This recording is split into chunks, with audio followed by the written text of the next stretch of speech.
Hello everyone, कैसे हैं आप। उम्मीद है आप सभी स्वस्थ और मस्त होंगे। आज का मेरा विषय है एसिडिटी।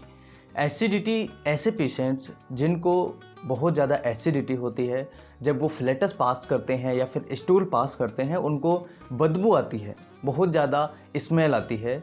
ऐसे मरीज़ जिनको बहुत ज़्यादा स्वेटिंग होती है और उनके स्वेटिंग यानी उनके पसीने से में भी बहुत ज़्यादा सड़ी हुई जैसी बदबू आती है, यानी कि कुछ सड़ गया हो, बहुत ज़्यादा ख़राब बदबू आना। और इसके अलावा कई ऐसे पेशेंट्स होते हैं जिनको एसिडिटी हो रही है और गैस की वजह से उनको लगता है कि हमारा पेट जो है वस्ट हो जाएगा, यानी पेट हमारा फट जाएगा। जब उनको डकारें आती हैं, खट्टे डकारें आने की वजह से उनको आराम मिल जाता है। ऐसा पेशेंट जब जिस जगह पर बैठता है, यानी किसी भी रूम में या किसी मेहमान के यहाँ पर जाता है, कहीं भी वो जाता है या कहीं भी बैठेगा तो उसको फैन चाहिए, यानी कि उसको हवा बहुत ज़्यादा चाहिए। जब तक उसे हवा नहीं मिलेगी तो उसे घुटन सी महसूस होती है, उसे कई समस्याएं पैदा होने लगती हैं, यानी इसे कहते हैं हम एयर हंगर। एयर यानी कि हवा की भूख। उस मरीज को ऐसा फील होता है कि मुझे हवा बहुत ज़्यादा चाहिए, तो एयर हंगर होता है। इसके अलावा जहाँ से भी ब्लीडिंग होगी, थोड़ी थोड़ी मात्रा में ड्रॉप बाय ड्रॉप ब्लीडिंग होती है, जैसे स्टमक है, आपके आते हैं इंटेस्टाइन्स है जिसे हम वॉविल्स कहते हैं, या फिर पाइल्स है, या फिर कनेक्टिव टिश्यू जहाँ पर भी छोटे छोटे ओजिंग ब्लड की ड्रॉपलेट्स होती हैं, जहाँ से ब्लड निकलता है, वहाँ हो सकता है कनेक्टिव टिश्यू जो है वो कमज़ोर हो गए हों। तो जहाँ से भी ब्लीडिंग होगी ऐसे पेशेंट में वो ड्रॉप बाय ड्रॉप होगी। इसके बाद हम बात कर लेते हैं कि सिम्टम्स अगर हम सीक्वेंस वाइज समझें तो क्या क्या सिम्टम्स ऐसे पेशेंट में हमें मिलेंगे। हम बात कर रहे हैं कार्बोवेजिटेबलिस के बारे में।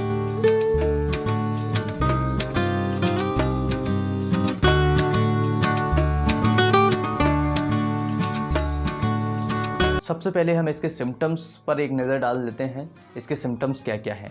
ऐसा पेशेंट्स जिसको बहुत ज़्यादा हवा की चाहत रहती है, यानी उसको ऐसा लगता है कि जहाँ कहीं भी मैं बैठूंगा मुझे हवा चाहिए, पंखा चलाना चाहिए या फिर कूलर चलाना चाहिए, तो एयर हंगर ऐसे पेशेंट्स में होती है। इसके अलावा पेशेंट को ब्लीडिंग जहाँ कहीं से भी होगी, उसमें जो ब्लीड हो रही है उसको ड्रॉप बाय ड्रॉप यानी थोड़ी थोड़ी करके उसकी मात्रा में ब्लड वहाँ से निकलता रहेगा। इसके अलावा जहाँ से भी पेशेंट को जैसे पसीना हो रहा है या फिर उसको पेशाब जा रहा है या फिर स्टूल पास हो रहा है या फिर उसको फ्लैटस यानी पाद पास हो रहा है, तो उनमें से सब में से बहुत ज़्यादा बदबू आएगी, यानी स्मेल बहुत बेकार स्मेल आएगी। पेशेंट वहाँ पर, पेशेंट के जो साथी है या पेशेंट के कोई आसपास है, कोई बैठ नहीं पाएगा, उसको ऐसा लगता है कि यहाँ कुछ सड़ रहा है, कुछ सड़ी हुई जैसी बदबू आती है। दोस्तों, ये कार्बोवेजिटेबलिस एक लाइफ सेविंग मेडिसिन होती है। जब पेशेंट बहुत ज़्यादा सीरियस कंडीशन में होता है तब भी हम इसे देते हैं। कार्बोवेजिटेबलिस बहुत ही उपयोगी मेडिसिन है। इसके अलावा पाइल्स में काम करता है।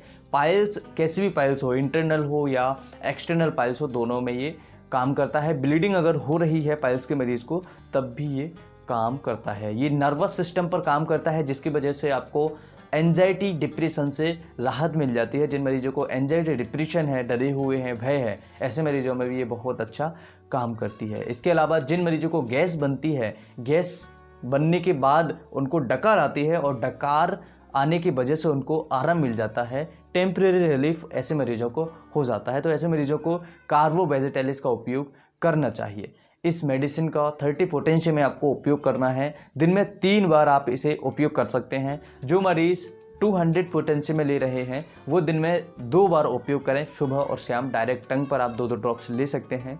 जो पेशेंट्स 1 ml का उपयोग कर रहे हैं वो पेशेंट केवल एक ही बार एक सिंगल डोज लेना है। जैसे आज सिंगल डोज लिया, उसके बाद में कम से कम 15 दिन तक आपको कोई भी डोज रिपीट नहीं करना है। ध्यान रहे 1 ml का जो डोज होता है हायर पोटेंशियल होती है और ये विदाउट डॉक्टर के कंसल्टेशन के आपको उपयोग नहीं करने चाहिए। और डॉक्टर की प्रॉपर केस हिस्ट्री या डॉक्टर के प्रॉपर जो आपका सिम्टोमेटोलॉजी होती है उसके बेसिस पर ही प्रिस्क्राइब की जानी चाहिए। तो आज हमने जाना एसिडिटी के बारे में। जिन मरीजों को ये समस्याएं हैं उन मरीजों को अगर ये दवाई दी जाती है तो उनको काफ़ी हद तक आराम मिलेगा। 100 में से 90 ऐसे मरीज होंगे जिनको इस दवाई से आराम मिल जाएगा। अगर इसके साथ में आप कुछ डाइट भी फॉलो करते हैं, जैसे स्पाइसी कम खाना, स्ट्रेस यानी चिंता को कम करना, नमक तला भुना ज़्यादा नहीं खाना है, कम खाना है। इसके साथ में जो आपको फाइबर डाइट्स है वो ज़्यादा लेनी है और जो ड्राई फ्रूट्स हैं वो भी ज़्यादा लेने हैं। पानी ज़्यादा से ज़्यादा पीना है। जो बहुत ज़्यादा तेलीय पदार्थ हैं फैटी है, जो जिनमें ज़्यादा फैट होता है, जिनमें ज़्यादा तेल होता है, ऐसी चीज़ें भी आपको कम लेनी है। उम्मीद है कि इस वीडियो से आप बहुत कुछ सीखेंगे और आपकी समस्याएं इस दवाई को उपयोग करने से ख़त्म हो जाएंगी, यानी बिल्कुल आप स्वस्थ और मस्त हो जाएंगे। फिर मिलते हैं एक नई वीडियो में, तब तक के लिए चैनल को सब्सक्राइब, लाइक एंड शेयर करना ना भूलिएगा। Bye bye, take care, thanks for watching, have a nice day.